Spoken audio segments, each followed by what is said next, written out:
Bonjour à toutes et à tous. Alors je vais me présenter, je m'appelle Philippe Token, je suis en délégation régionale ex-Champagne-Ardenne, mais maintenant Grand Est. Je suis de formation ingénieur. Je suis de formation ingénieur et j'ai été formé par la mère de l'UTT qui s'appelle l'UTC à Compiègne, puisque l'UTT a été créé après. Et je suis ingénieur acousticien de formation. Voilà.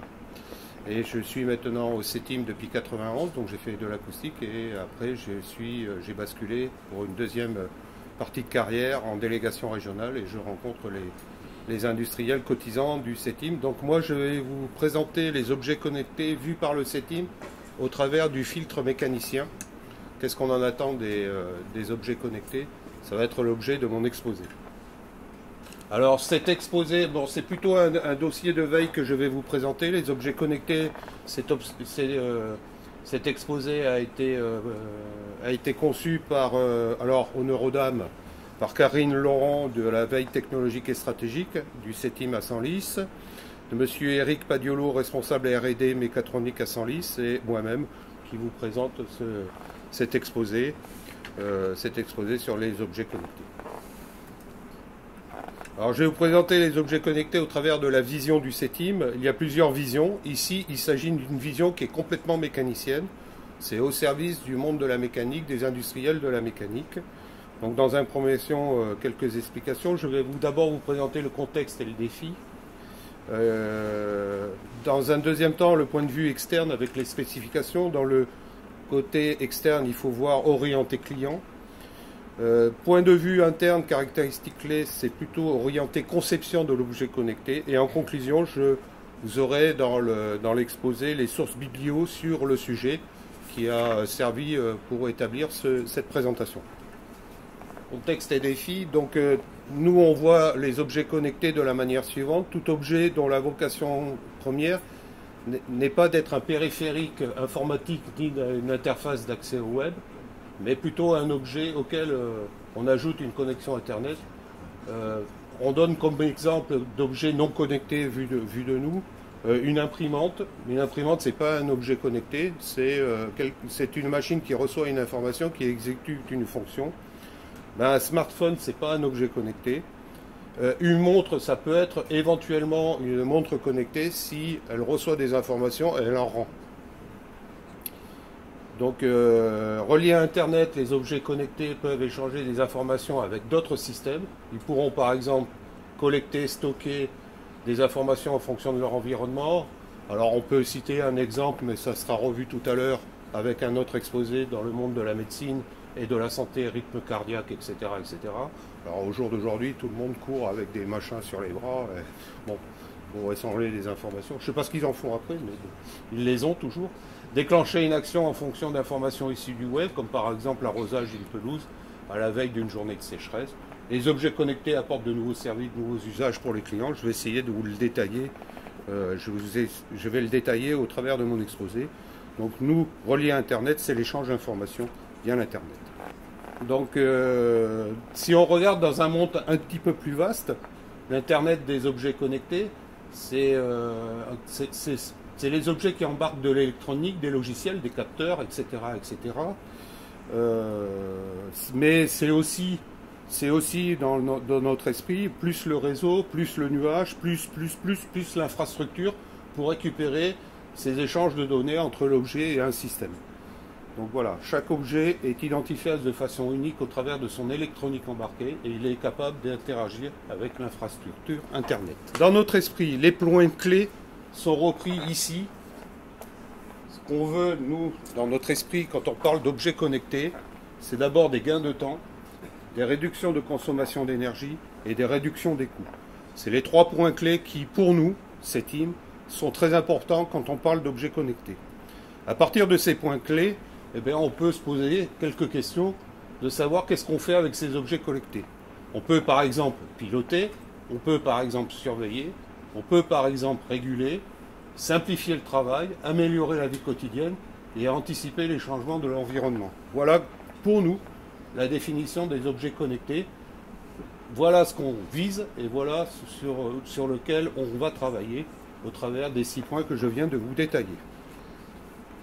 les objets connectés, il y a quand même quelques prévisions mondiales. Donc la source, vous l'avez ici. Hein, chaque fois qu'on donne une courbe ou une évolution de marché, ben, on fait référence à la source. Donc vous l'avez ici.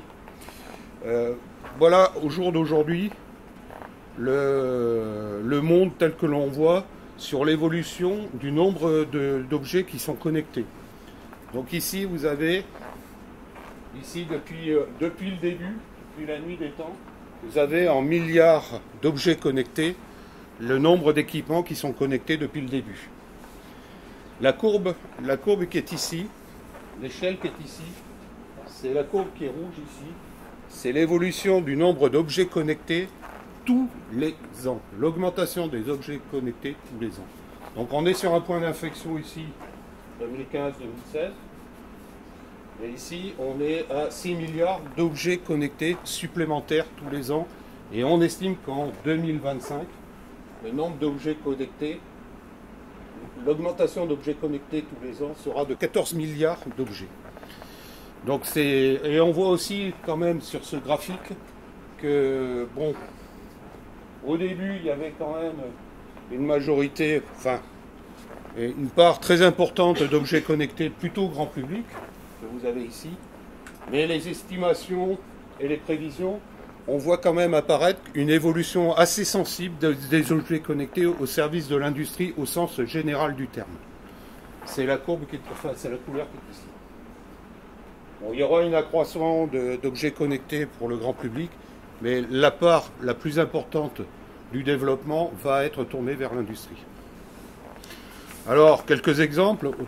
Faisons un panorama, ouvrons les chakras. Qu'est-ce que l'on voit, vu de nous au niveau des objets connectés? Il s'agit d'exemples de réflexion.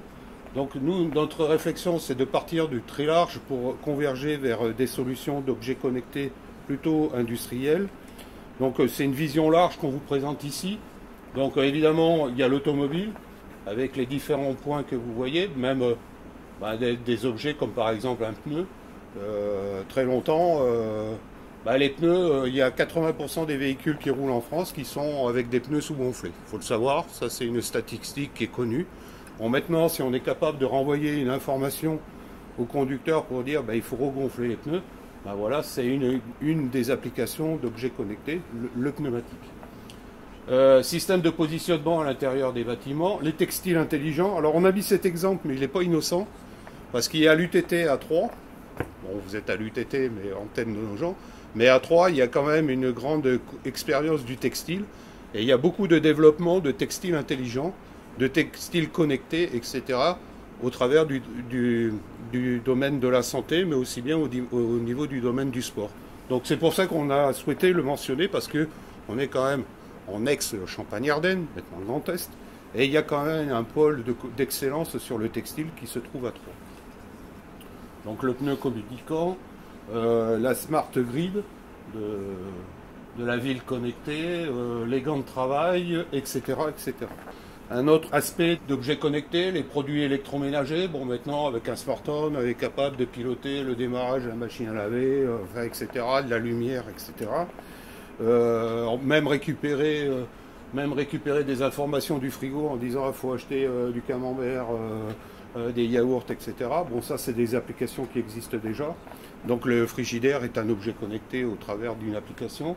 Les oreillettes, contrôle d'appareils électroniques par mouvement du visage.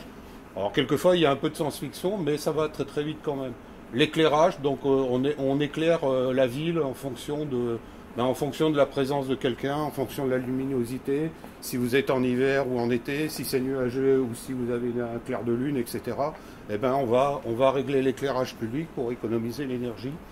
Et puis tout ce qui est aussi médical, l'interface humain-machine, au travers de deux exemples que vous avez ici. Encore un autre aspect du panorama, et encore. Et là, on voit apparaître un certain nombre de domaines, le sport, la domotique, les lunettes, les drones, le mobilier, les dispositifs médicaux et paramédicaux, les matériaux électroniques intégrés, les robots, les engins mobiles. Les engins mobiles, on fait de la viticulture de précision, on fait de l'agriculture de précision. Demain, on fera du BTP de précision, du terrassement de précision. Tous ces engins-là sont connectés via les GPS, etc. Quelques applications ici, chaussures de sport, lunettes connectées, mobilier urbain connecté. Et puis un dernier exemple qui est ici et qui n'est pas de la science-fiction, c'est l'intégration directe de l'électronique directement dans un support plastique. Donc ça existe. Ça existe comment? Soit vous le faites par surmoulage, soit vous le faites par fabrication additive. Donc vous avez le système électronique et par fabrication additive, vous pouvez le recouvrir par un matériau plastique, etc., etc. Mais aussi on peut le recouvrir avec du métallique pour faire des capteurs intelligents à intégrer ailleurs. Voilà, ça c'est des choses qui sont en cours de développement, mais qui ne sont pas de la science-fiction. Bon, au niveau des objets connectés, on a, nous, une réflexion d'essai de classification de l'objet connecté à partir de la définition des besoins et des critères et en fonction du choix. C'est une vision du CETIM. Il peut y avoir d'autres briques que l'utilisateur, l'échelle ou le marché, mais nous, on s'est limité à ces trois items-là, utilisateur, échelle et marché. Pour d'autres domaines d'application, il peut y avoir d'autres briques. Ça, c'est notre vision qui est purement mécanicienne. L'utilisateur, c'est le besoin de développement. Donc, suivant l'échelle, on est soit au stade de la recherche fondamentale, soit au stade de la recherche appliquée, soit au développement, soit au niveau de l'utilisateur final. Nous, on est plutôt centré sur cette partie-là. On n'est pas ici.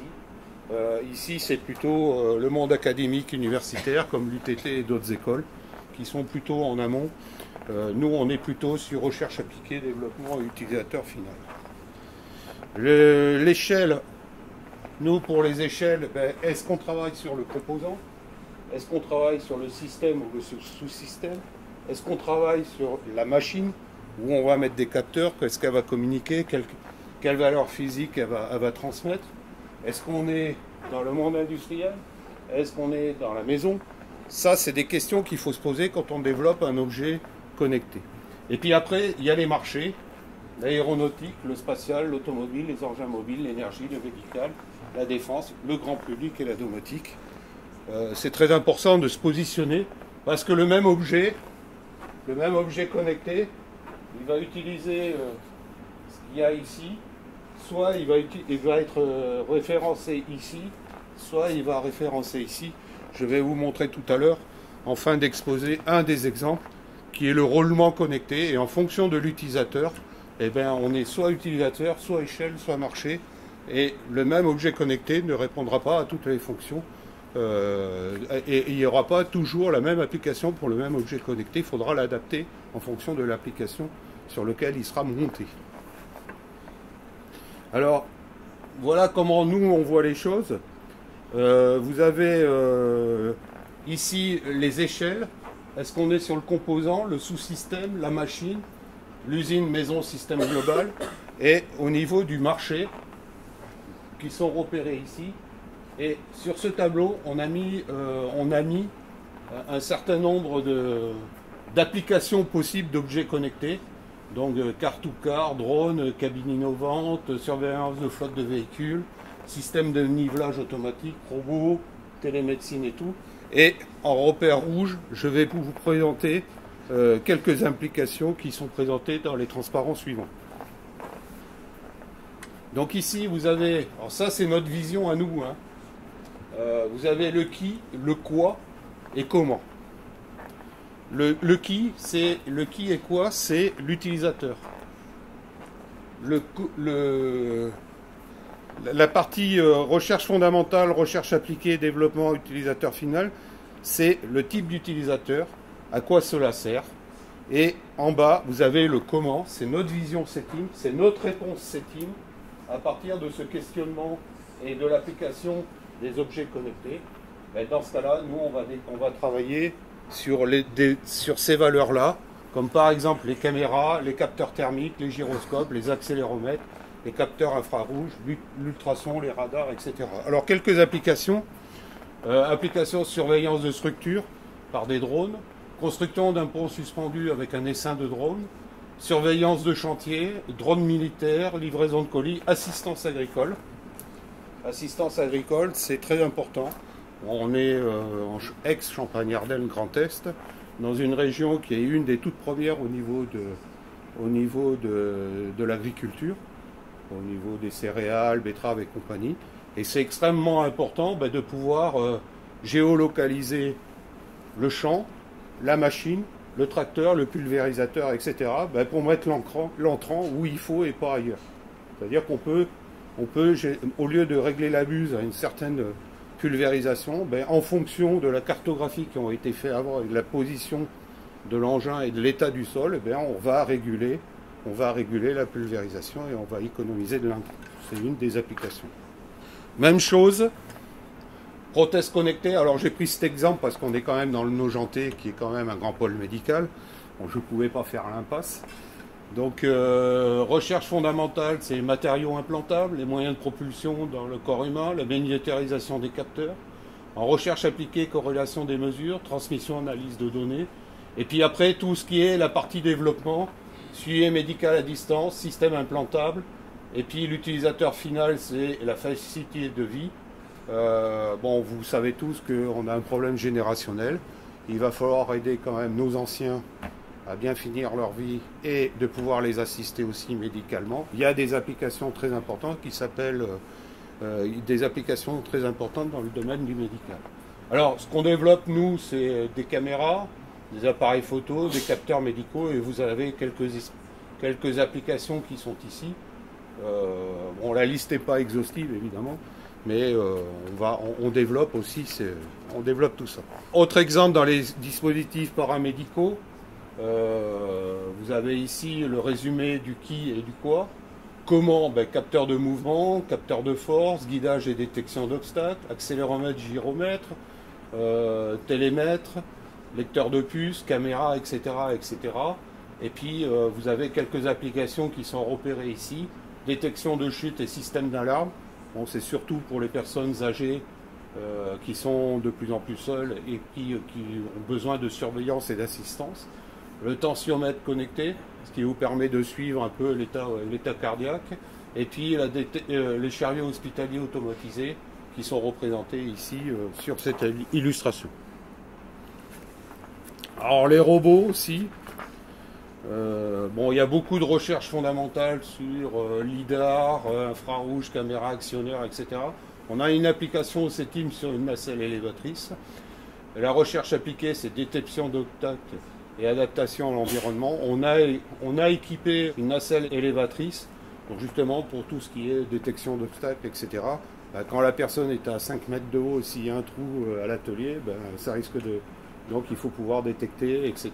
et prendre des mesures pour éviter de blesser l'opérateur. Donc on développe, nous, du guidage et détection d'obstacles, accéléromètre, gyromètre, télémètre, US, radar, lidar, caméra, capteur de force, etc.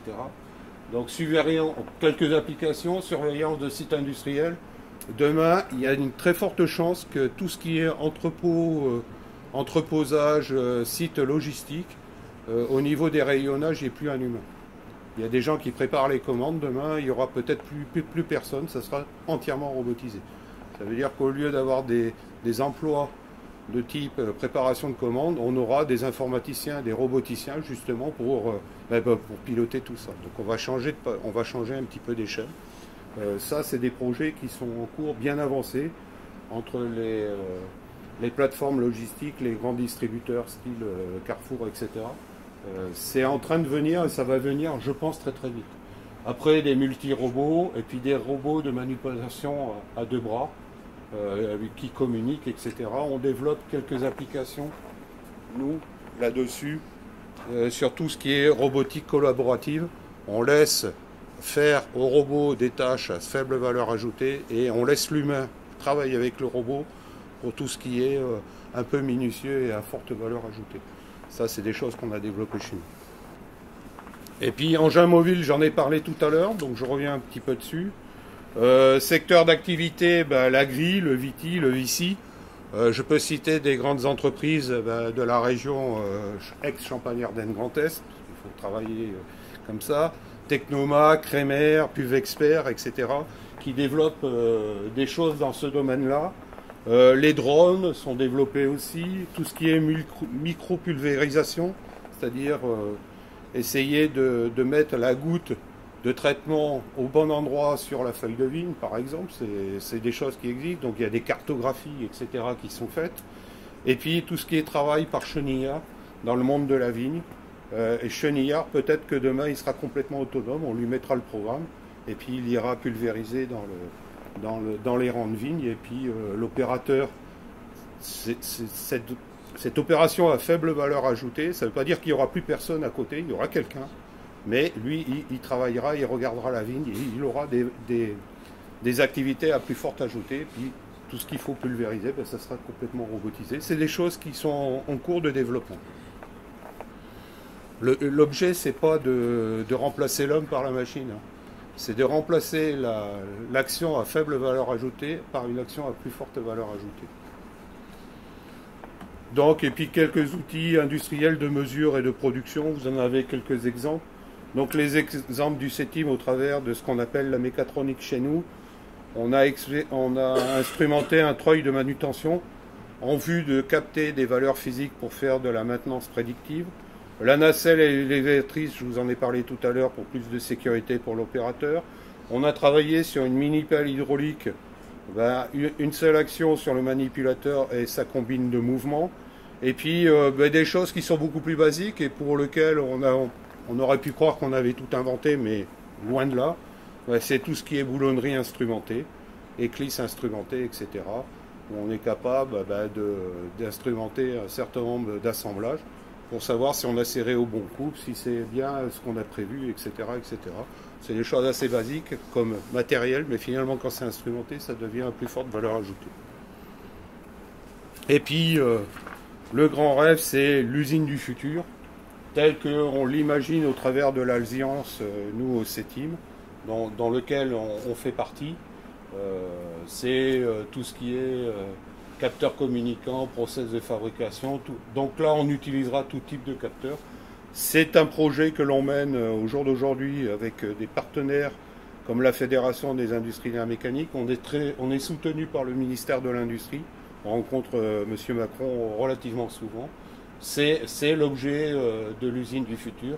C'est ce qu'on prévoit pour l'avenir et pour lequel on voudrait quand même accompagner le monde industriel sur l'usine connectée.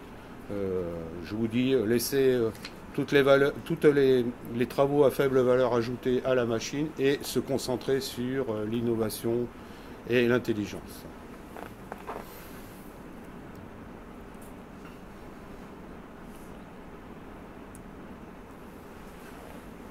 Alors, caractéristiques spécifiques selon le type d'objet. Donc ici, composants, objets, machine, atelier. Donc on va travailler sur la machine, l'utilisateur, le RP, l'entreprise. Vous avez un certain nombre,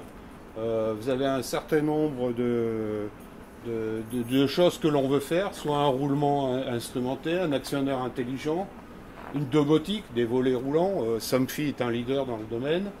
Des machines de production, des montres connectées, l'automobile, démarrage à distance, parking automatique, centre d'usinage, véhicules, éoliennes connectées. Éoliennes connectées, on y travaille. On a une éolienne à une échelle de 1 centième. En fait, on a la cinématique de l'éolienne. Donc on a un moteur électrique en entrée, ce sont les pales. Après, on a un multiplicateur, des paliers, une génératrice, etc. Et en fait, sur cette application-là, on truffe de multicapteurs l'ensemble des composants, on récupère des valeurs physiques et après on essaye de détecter les pannes, les dégradations des composants, de savoir quel composant a été dégradé. Parce que quand vous êtes dans une éolienne à 80 mètres ou 100 mètres de haut, vous n'y allez pas avec la boîte à outils. Et s'il faut tout redescendre, ça coûte des sous.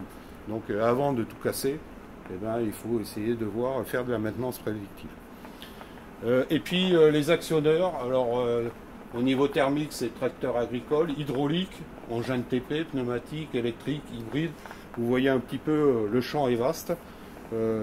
Qu'est-ce qu'on va faire comme transmission d'informations à partir des machines et des valeurs que l'on veut mesurer et travailler derrière. Alors quelques exemples. Ici vous avez alimenté les capteurs. C'est très important ce qu'il y a ici. Donc Tout ce qui est alimentation de capteurs, c'est des choses qui sont en cours de développement. Tous ces capteurs demandent de l'énergie, peut-être faible, mais il en faut.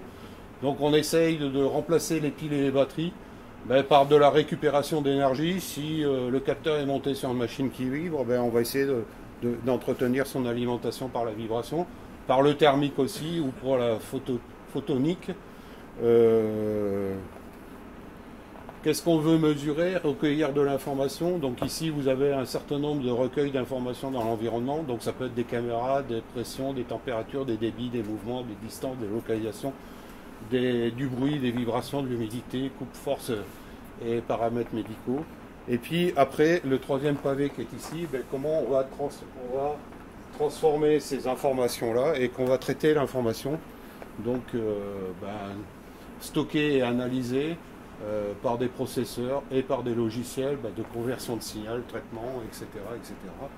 Et après, on peut avoir avec tout ça aussi est relié avec des systèmes de transmission d'informations qui sont soit du filaire ou soit du sans fil.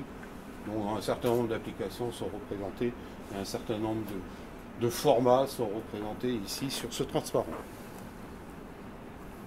Alors, un des exemples, c'est le roulement expérimenté, pour illustrer un peu ce que je viens de dire. La recherche fondamentale va s'intéresser comment on va mettre le capteur, comment on va s'intéresser à la résistance des matériaux. On va, en recherche appliquée, analyser le comportement du roulement. En développement, on va surveiller des machines ou des procédés. Est-ce que le roulement, il est dans quelle partie de la machine? Qu'est-ce qu'on veut récupérer comme information? Pour quelle utilité? Et l'utilisateur final. Alors pour lui, ça peut être complètement transparent. Quand vous êtes dans une automobile équipée d'un roulement expérimenté, vous allez avoir une indication de vitesse. Mais on ne va pas aller vous mettre la température du roulement, etc., etc. Ça n'a aucun intérêt. Donc voilà, c'est en fonction de l'utilisateur final. On va définir sur le roulement instrumenté qui est un composant qui est avec un capteur. En fonction des caractéristiques et de l'utilisation finale, on ira chercher la bonne valeur et le bon paramètre que l'on veut mesurer. Une illustration. Vous avez ici l'illustration de ce que je viens de vous dire. Quand vous êtes dans l'éolienne, quand vous êtes roulement instrumenté pour un moteur de traction ferroviaire, soit sur un roulement pour l'automobile, au niveau du roulement instrumenté, c'est plutôt une indication de vitesse qui va vous intéresser. Sur une application ferroviaire, c'est plutôt une information de température d'essieu ou de boîte d'essieu qui vous intéresse. Oui, parce que si vous avez une boîte chaude, l'essieu va se bloquer, vous allez faire une roue carrée et vous allez dégrader le rail. Et puis sur l'éolienne, c'est tout ce qui est information de vitesse, de couple. C'est surtout le couple qui est intéressant, parce que le problème de l'éolien, quand vous fabriquez de l'énergie électrique par éolien par rapport à la fabrication d'énergie électrique par de l'hydraulique de rivière, c'est que l'éolienne, vous avez des renversements de couple qui sont énormes avec la vitesse du vent. Et vous êtes en récepteur, et vous pouvez devenir en moteur, et au niveau du multiplicateur, quelquefois, il y a des dents qui cassent. Donc il faut pouvoir détecter ça pour soulager l'éolienne, et puis prévoir le freinage pour pas qu'il y ait emballement non plus, parce que si vous tournez à 15 tours minute avec plein de charge et que vous débranchez la charge, vous pouvez avoir un emballement, donc il faut pouvoir freiner. Donc c'est tout ça qu'on mettra dans le roulement instrumenté. C'est toute cette variation de couple qui est intéressant à voir. Donc ici, ça sera plutôt une information de couple. Ici, ça sera plutôt une information thermique. Et là, ça sera plutôt une information de vitesse. Et pourtant, c'est un roulement instrumenté. Donc en fonction de l'utilisateur, vous n'allez pas instrumenter de la même manière. C'est ça l'objet de cette illustration sur le roulement instrumenté. Alors quelques sources. Alors si on le voit bien. Voilà, nous on vous donnera pour ceux. Enfin, je suppose que tu transmets l'information. Voilà un peu toutes les principales sources références qui ont servi à faire cette note de veille technologique. Parce que nous, au CETIM, on a une équipe de personnes qui veillent sur des sujets technologiques. Il y a à peu près 2 notes de veille qui sont éditées par Semet au CETIM, alors pas sur tous les sujets, évidemment. Alors ça, c'est commandé par les industriels de la mécanique au travers des commissions. Ça, c'est du professionnel et c'est du collectif. Mais une entreprise peut demander une note de veille sur des sujets. Et voilà, voilà ce qu'on réalise. Et ici, vous avez tout ce que l'on a regardé pour établir cette note de veille, technologique. Voilà. Alors, pour finir, puisque j'ai la parole, je vais me faire quand même un peu de publicité. Je suis le meilleur placé. Donc, quelques manifestations à venir pour le CETIM. Bon, le prochain rendez-vous de la mécanique aura lieu le 10 mai à Rosières-Prétoire dans les locaux de l'UMM de l'Aube. C'est réussir son industrie du futur, réinventer vos usines. Je fais référence au transparent que je vous ai montré tout à l'heure. Le CETIM a 50 ans. En fait, il n'a pas 50 ans, il a 51 ans. On a pris un petit décalage il y a 10 ans, donc on l'a gardé. Donc c'est les 50 ans du CETIM. Il y a 3 journées portes ouvertes. Si vous souhaitez venir, il y a une adresse cetim50.fr. Donc il y a une journée à Nantes, il y a une journée à Saint-Étienne et il y a une journée à Senlis. Donc Saint-Étienne, vous verrez plutôt de la fabrication additive et de l'usinage. À Senlis, vous verrez de la robotique. Et à Nantes, vous verrez plutôt du composite et tout ce qui est énergie, hydraulique, eau, etc. Et puis, pour plus d'informations, n'hésitez pas, vous allez sur le site internet www.cetim.fr. Que vous soyez cotisant du CETIM ou non cotisant du CETIM, vous avez accès à un certain nombre d'informations. Voilà, et puis je vous remercie beaucoup pour votre attention.